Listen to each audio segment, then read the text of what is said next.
ঘন বসতি এলাকায় আবর্জনা স্তূপে অগ্নিকাণ্ডের ঘটনায় ছড়ালো চাঞ্চল্য। রবিবার ঘটনাটি ঘটেছে শিলিগুড়ি মহকুমার বাগডোগরা চিত্তরঞ্জন হাই স্কুল সংলগ্ন এলাকায়। ঘন জনবসতি এলাকায় আবর্জনা স্তূপে আগুন ছড়িয়ে পড়ার আশঙ্কায় আতঙ্কের পরিবেশ সৃষ্টি হয় এদিন।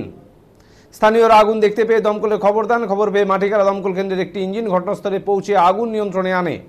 জানা গেছে, রবিবার আগুন দেখতে পেয়ে শোরগোল পড়ে যায় এলাকায়। মাটিকারা দমকল কেন্দ্রের আধিকারিক যুবরাজ ছেত্রী জানান, তাদের কাছে মাঝে মধ্যে এই এলাকা থেকে আগুন লাগার খবর আসে। এইভাবে আবর্জনা স্তূপ তৈরি না করা এবং তাতে আগুন না লাগাবার পরামর্শ দেন তিনি।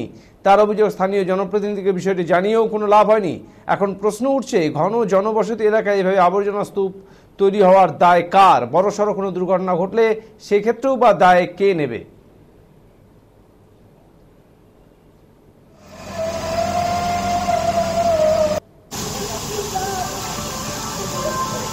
क्या हुआ जो आप लोगों को यहाँ आना पड़ा? ये ठीक चित्तरंजन स्कूल का पास में ही है। थोड़ा गार्बेज और वो जो नंगरा मैला वो जमा करके रखा है यहाँ पे। ये प्रत्येक बार हम लोग यहाँ पे फायर कॉल हम लोग को रिसीव होता है। हम आते हैं यहाँ पे, फिर बुझा के जाते हैं आग, फिर कोई ना कोई इंसिडेंट घटता ही रहता है। यहाँ पे हम लोग बार बार बोले हैं जो ये जो गार्बेज रखा हुआ है यहाँ पे, ये थोड़ा हटा देने के लिए हम लोग बार बार रिक्वेस्ट किए हैं, बोले हैं, फिर भी ये इसी तरह पड़ा हुआ है यहाँ पे। बार बार यही इंसिडेंट घट रहा है यहाँ पे। आज फिर हम लोग को कॉल रिसीव हुआ, यहाँ पे आग लगा है। हम लोग आए और अभी आग हम लोग बुझा रहे हैं।